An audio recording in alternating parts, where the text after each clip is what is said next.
My name is Wendy Ernsten, and I'm your host on Let's Plant Houses. So thank you to all of our listeners joining us today.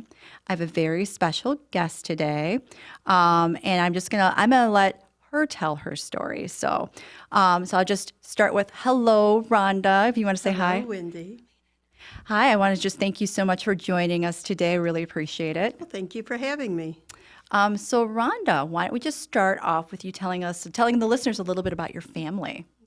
Like I said, my name is Rhonda, and we are very blessed that we have an adult son, Tyler, who was born at 24 weeks gestation. He was 1 pound, 5 ounces when he was born. And when he was born, he had a bleed in the center of his brain that affected both the right and left ventricle. So we knew right from the get-go, if he survived, that he would have disabilities. And he's 31 now. He's, great. But Tyler has been diagnosed with autism and cerebral palsy. And, he's got some other challenges. He's got some vision issues. He's deaf in one ear. But the autism and the cerebral palsy are really the two diagnoses that we had to work through for the past 31 years. So when that all first happened, I'm guessing your life changed pretty dramatically. It did. Well, because Tyler was born so prematurely, he had less than a 20% chance of survival. Wow. And, because back 31 years ago, 24-week preemies, that was the very, very edge of viability. Oh, yeah. His eyes were still closed. He had no cartilage in his ears. I would say his fingers were like the width of a piece of cooked spaghetti. Wow. I mean, he was 12 inches long. So, at the beginning, we were very concentrated on, is he going to live? And his medical. And, he was in the NICU at Bronson Methodist Hospital in Kalamazoo. We were there for 100 days. Okay. And we were a little bit of an anomaly in that I became pregnant with my second child while Tyler was still in the hospital. And so 7.5 months later, his brother made an appearance into the world at 31 weeks gestation. So we had 2 little ones. And so, it was essentially like having twins. Were they both in the hospital then at that point? Or were they both? No, Tyler had been out for a couple of days. And my mom had been asking me if I was pregnant, and I was like, this isn't even funny. Just Right. not funny. My kid's still in the NICU, my first child. And she came over and handed me a brown paper bag, and it had a home pregnancy test in it. And she said, humor me, and left. And so I humored her, and it came back positive. Wow. And so their due dates are 8.5 months apart. And their birth dates are 7.5 months apart. That is remarkable. So Tyler had come home, but then when Logan was born premature as well, for different reasons, he was right back in the same NICU with our same wonderful nursing staff, and so his was a lot easier. He was 2 pounds 10 ounces, so he was double the weight of his brother. Yeah. And and he did not have the brain bleed. He did not have a lot of the other issues. He didn't cook long enough. So, he turned out, he was a true blessing because he did not have, he was delayed, but did not have disabilities. And so he really was a motivator for Tyler. Oh. As Tyler grew, he had this person that he could pattern after growing up. And, so it was a huge blessing in the scheme of things to have 2 that close. Okay. It was not my plan. Right. So. But it sounds like over time. Right. Yes, over time. So, but the early years were busy. And. Yeah, I was going to say, what was your life like then? 5 days a week of therapies. Okay. We started, when Tyler was diagnosed, we knew coming out of the hospital he was going to have disabilities. Sure. Because of the bleed. We just did not know what. Yeah. So we were, we were really fortunate because of the time that was spent in the hospital. We were connected with Early On Michigan, or the Part H program. Okay. And so Tyler has been in therapies from day one, really from the time we left the hospital. So that would have been 100 days old. Until he left school, he was receiving, a lot Yeah. of different therapies, and that very much helped. Having that early on and the early interventions was really a godsend for us. It really pushed him. And at that time, it was all focusing on the physical. Tyler did not walk until he was 4.5. Okay. So we had a wheelchair and prone stander. He wouldn't put pressure on his feet, so we had to work on that. And So probably like occupational therapy and we physical did therapy. we did PT, OT, Yep. and speech Okay. 5 days a week. Okay. It was very busy, and both through independent and through the schools. We were, it was just busy. Those early years are very dark for me Yeah. because, I was going through my own grief and my own things. I divorced from their father. We were one of the many statistics. Yeah. And, because he's a really good man, but we just dealt with things differently. And It's really hard because you're making life-changing decisions on a daily basis. absolutely. And he processed things differently Sure. than I did, And so it's nothing against him. It's just we were one of those statistics. So as things progressed and he grew, it became obvious that he was not going to fit the mold of going on to college and, He's going to have a different path. absolutely. Yeah. And that was apparent pretty early. But he was general ed through his school. Oh, that's amazing. He had special ed supports. Yeah, sure. Like resource room and Right. Yeah. So the high school he went to had the AI program there. He would be some of his general ed. We went to Huron Valley schools. What is A? I'm sorry. What was A? Autism impaired. Got it. Okay. And so that kind of gave us a balance because he's like so many other people on the spectrum. He's brilliant in some areas, and he would burn the house down Without So, guidance. So it's that balance that we as parents we just have to figure out, Yeah. and then figure out how to create a life from there. Yep, that's true.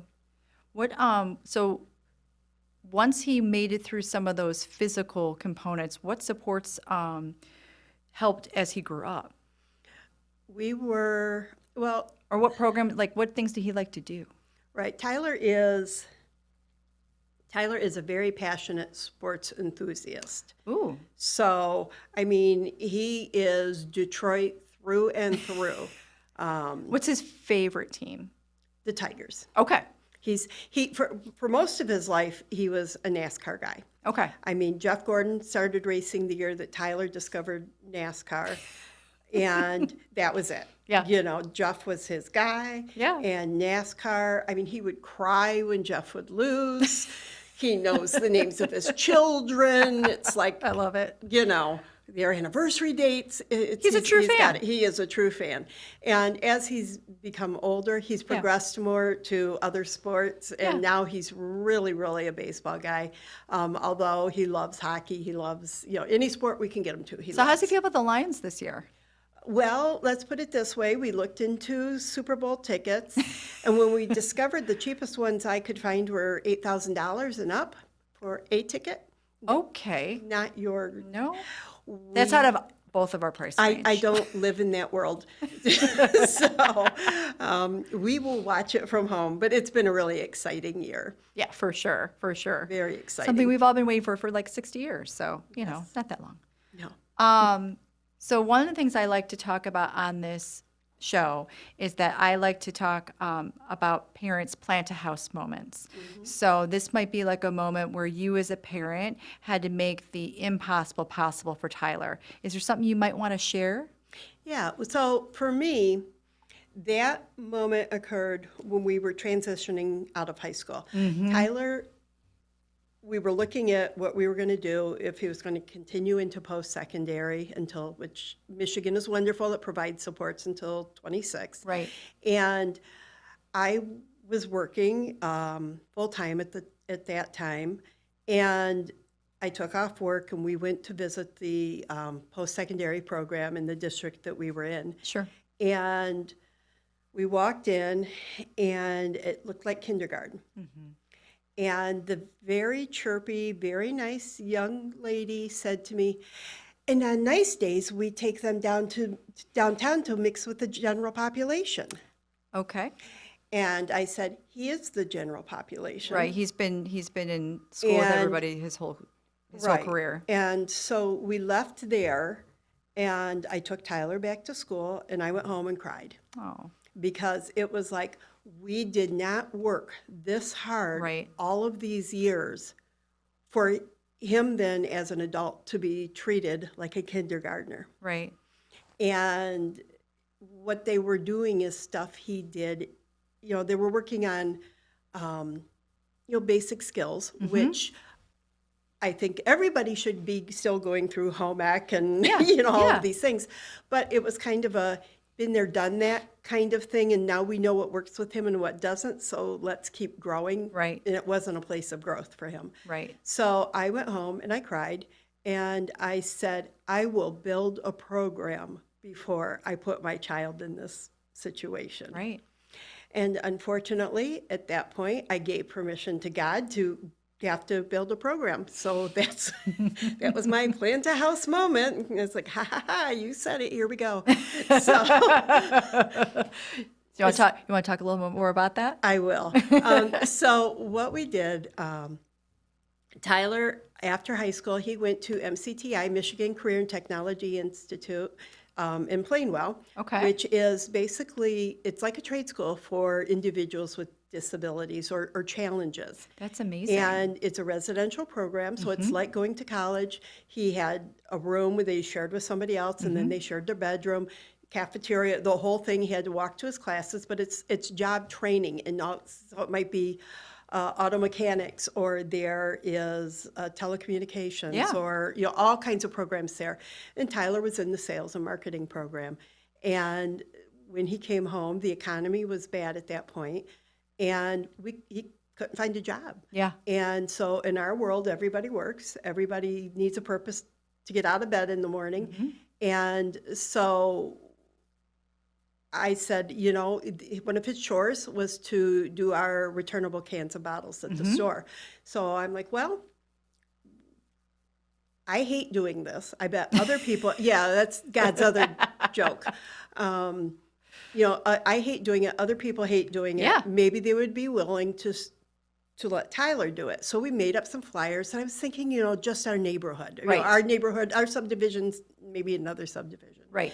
I was thinking 5-10 hours a week. Yeah. And now 10 years later, I still can't believe it's been 10 years. He works 4 to 5 days a week. He services a wide area each day. He goes to a different geographic community area. Yep. And we've mentored over 20 individuals, and then we've also worked with several agencies who have then built and developed their own businesses, their own bottle return services. So it really, God took me at my word and said, you get to build a program. I just was not planning on it. That was not my life plan. But, when you have a child with a disability, all your life plans go out the window anyway. And I've just kind of learned you have to roll with it. Yep. You have to flex. Yes, we do a lot of flexing. So, so I'm curious about this business. If you want to talk a little bit more. So, Yes. so you said geographic areas. So, how many counties are you guys serving? Right now, we are primarily only in 2 counties and parts of counties. At one point, when he first started, we would go all over. So we live in Waterford, and so we covered all of Oakland County. We were going we were going to the east, to St. Clair Shores. He had clients in Detroit. So we were truly working 5 days a week, and it got too big. Yeah. I mean, he was in the newspaper, and there were some articles about what we were doing, and it kind of overwhelmed our world. And that's where I said, okay, there's a demand for this. So that's when we started reaching out through, we started with the agency that provides Tyler services. We use Community Living Services.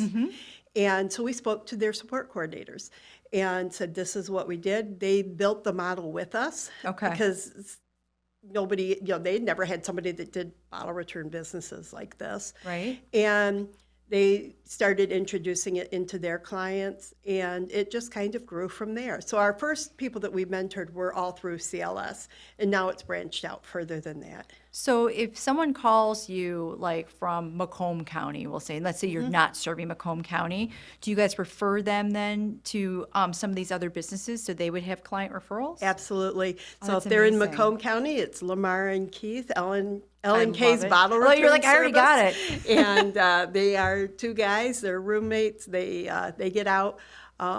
I think they work like once a week, once every other week. They go out and do Sure. it. They're not every day like Tyler, and that's okay. It works for them, and they're good guys. And then so we've had people that have started their businesses and then said this isn't for me, and they don't do it anymore, and that's great because it's allowed them to say this is for me, this is not for me. And I've made those choices with businesses I've worked for, Yep. or things that I have done. I've gone in and said, nope, not for me, Yeah. and you take a different path. This allows them to do that rather than saying, this is the job you can get. You Right. can be a greeter at Walmart, you can bag groceries at Kroger, and I'm not saying any of that is bad because it's wonderful, it's employment. But that wasn't what Tyler wanted to do. So That's he why would each not person have been finding something meaningful to them. Exactly. Yeah. So, this allowed him he got into it and he loved it. And it gave him freedom and importance. And he is his own boss. Yep. And he can set schedules. And if we want to go to a game, we can work the schedule so he has the day off so we can go to a game.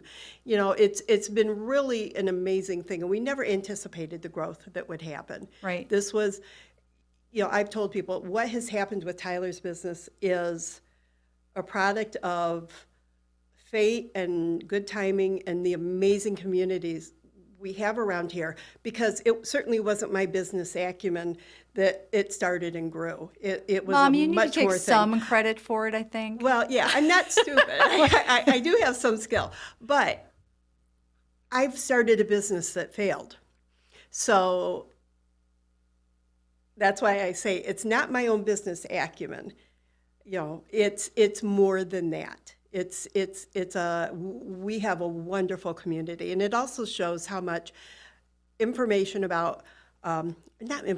recognition about people with disabilities, how it's becoming, we are getting, slowly but surely, things are becoming more accepted. And, at first he was getting business that I think, oh, here's this cute kid with, autism, and I'll give him help. And, it was more the sympathy kind of thing. Right. Where now, 10 years later, it is a true, viable, productive business. Right. And that's cool. Right. That's what, he got through COVID and is still viable. And Which it is was wonderful. huge. Absolutely. COVID was, those were really bad days. But I love what you just said, though, about how you've even gotten to experience the transition from this whole sympathetic piece to this more inclusive piece. Absolutely. So, and I agree with you, because probably the more people that are exposed to people like Tyler, maybe not just Tyler, but people like Tyler, then they get to see like how everybody can be a part of our community. It doesn't need to be separate. Right. And what's been really neat to watch is the growth. When Tyler started, we started out as a micro business. It was just a little thing out of the house, make a couple of dollars. I mean, I truly thought if he makes $20 a week, I'll be You're like, thrilled. I'm excited. And then it started growing, and he was making more money, and I'm like, okay, whoa, we need to be legal. Right, I mean, right. You're like, what are all the things I got to do? Right. And so, that's when we got an attorney, and Yep. we started his special needs trust. His special needs trust owns his LLC. So, everything for him, it's all his money. It's all his, And it's but protected. It's protected. Yep. And that's important. Yeah. And You're protecting his future. absolutely. And, that the need for that, his father passed away 5 years ago, very unexpectedly. And that made it very real to me that, okay, wait a minute, there's no fallback. Right. I have to make sure he is financially secure and able to function in our communities Yeah. without me. And Yeah. that, so again, that building the business gave him a community and that's an unexpected reward from it because he's That's recognized. amazing. And, people all over recognize him. You were telling me the story before, so I would love it. Would you mind sharing that story about Oh, when he was, sure. yeah, when he was out in, yeah, I'll let you tell it. Okay, yeah. So we were out. This is back when he was still doing a wide area, and we were over. I don't remember if we were in St. Clair Shores or Wayne, or we were on the east side, and it was time for lunch, and we went into, I think it was like a Five Guys or something. And we're sitting there, and this gentleman comes up. He goes, "You're Tyler from Tyler's Bottle Service, right?" And Tyler goes, "Yep." And he's like, "I've seen you all over Facebook. Can I take a picture with you?" So this guy took a photo with Tyler to post on his Yeah. Facebook, and Tyler got a kick out of that. And that happens. We'll be in a restaurant or a grocery store Yeah. or something. People come up and they know it's Tyler from Tyler's Bottle Service because he has been around now and has received publicity. But to him, we're a small community. Yeah. We have, Metro Detroit, we're huge. There's hundreds of thousands of people around Yeah. here. But Tyler sees people almost every day in our day that know him. The people in the grocery stores know him. The people at the businesses know him. And so for him, we're not in such a big community. And I just love that. I love that my son feels part of his community. And when we moved into Waterford, he joined the Chamber of Commerce. And our township has given him an award. They've recognized his business for his mentorship efforts.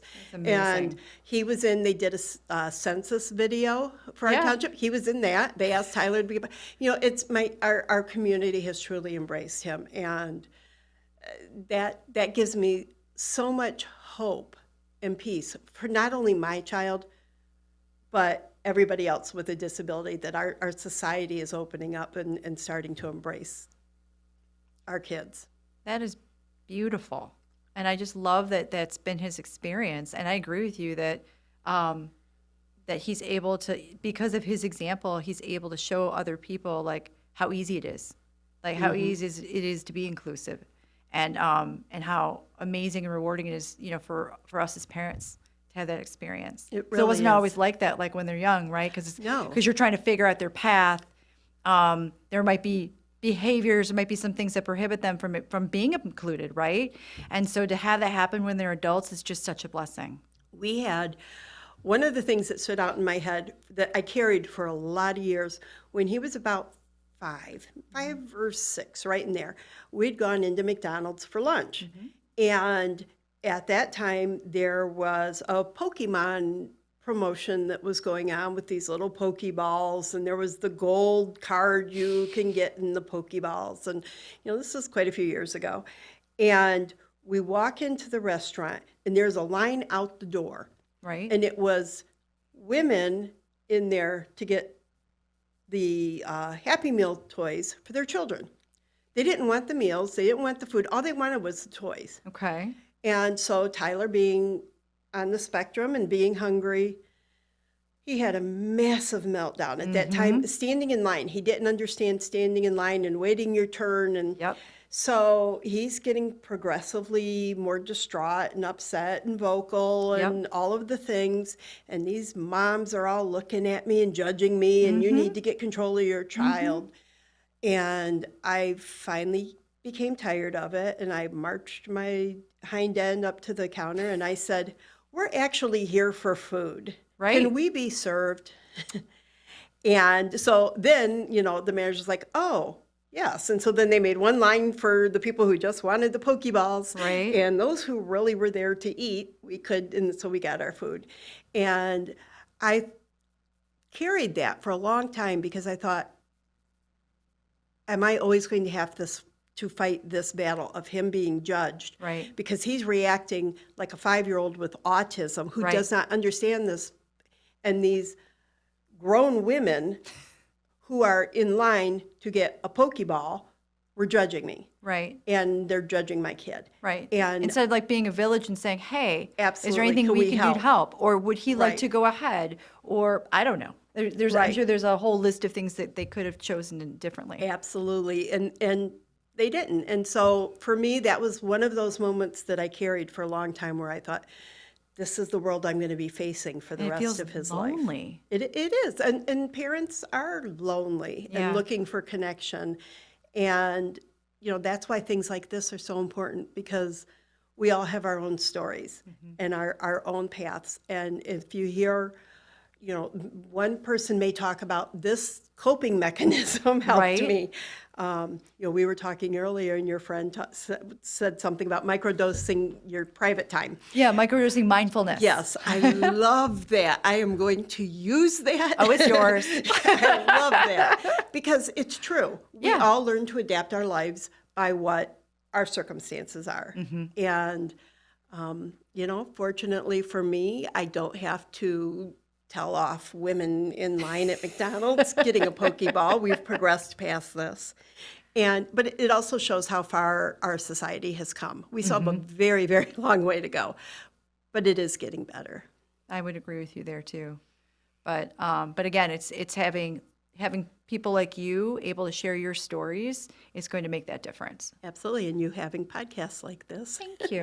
No, I'm very excited about this podcast. I enjoy it.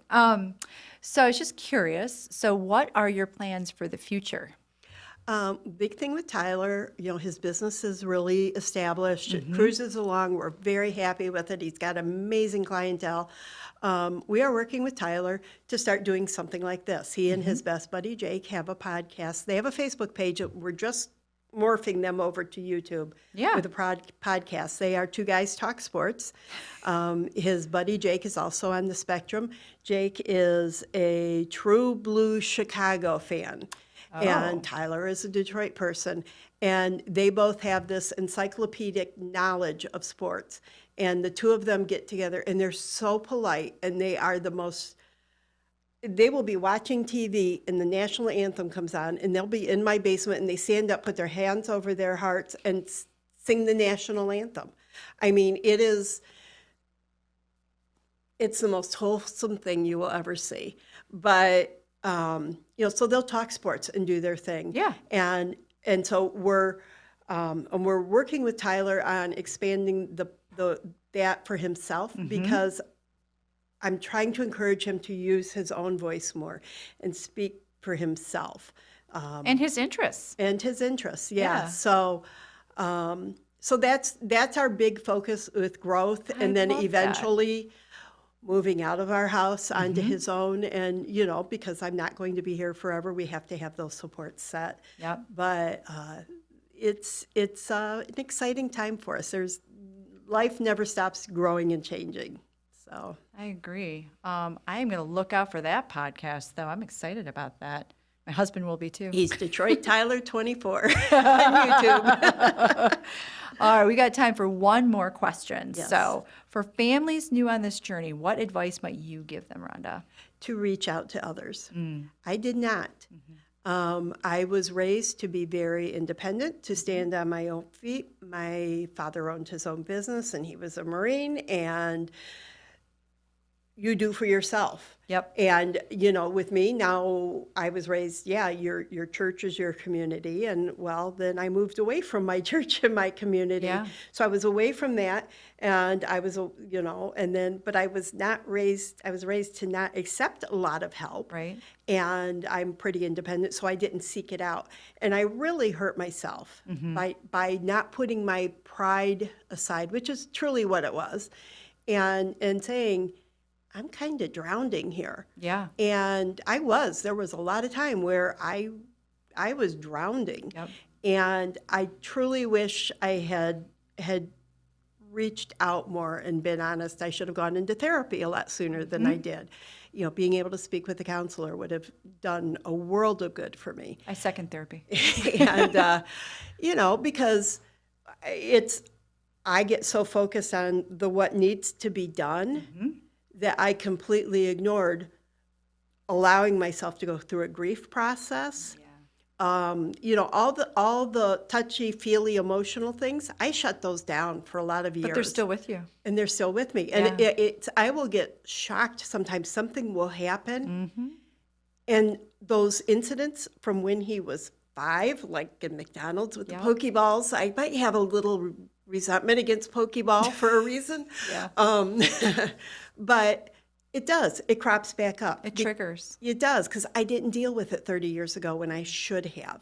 And so, me Let's now. be honest, it it's- was a little different then too. I mean, mental health is Absolutely. so much more in the forefront now, so just to give yourself a little grace. Yes. But I appreciate you sharing that. Well, it's important. And, I like it now that I follow some pages on Facebook and some different things where parents are speaking out more and connecting more. The social media and, technology has really allowed that to happen, and it's a great thing. I still don't see a lot out there for adults, for people who have adult children with disabilities, Yeah. because that's different. Tyler's brother graduated high school, went off to college, didn't come home for 6 years because he was off in college. Yeah. And, it was the typical growth pattern. Yep. Where with Tyler, he's 31 and he lives with me and my husband, and and that's okay. It's all good. Yeah. But it's different. It is different, and I agree with you. There's not as many things for us adults with kids that are adults with disabilities, and I wonder sometimes if some of that has to do with the fact that like we're almost like the first generation that's. And granted, we are lucky and blessed that there are no institutions, but because of that, it's almost kind of new in that way too. That it's the parents are raising kids all the way through. Absolutely. So, so I think that's probably part of it. And I also think that like you would share it. I mean, previous generations didn't talk about it. No. So No, you just did. I grew up with an uncle with Downs. At that time, he was called a mongoloid, and he Yeah. was institutionalized. They did take him from my grandma, and then eventually he came back. So that was the model I always grew up Right. with. Uncle Mark was part of our family, but and he was truly the happiest human being you will ever meet. And so when we knew that Tyler was going to have disabilities, I said, well, if he's as happy as Uncle Mark is, we can deal with everything else. Yeah. And which is great, but I'm very grateful that we've progressed past the time where his life doesn't look like my uncle's Mark's life looked. And that's a blessing. And we have a long way to go. There's a lot of adults, a lot of people out there with disabilities who have so much to give to society. They may think a little differently. They may process. Tyler will look like he's not paying any attention, but if you ask him a question, he's got all the answers. That was something we had to work through with school. It's like, just because he's looking, to the left doesn't mean he's not paying attention to what's going on the right. Right. And, there's a lot of people out there who have a lot to give to our community, and we will all be much richer when they're more engaged. That's beautiful.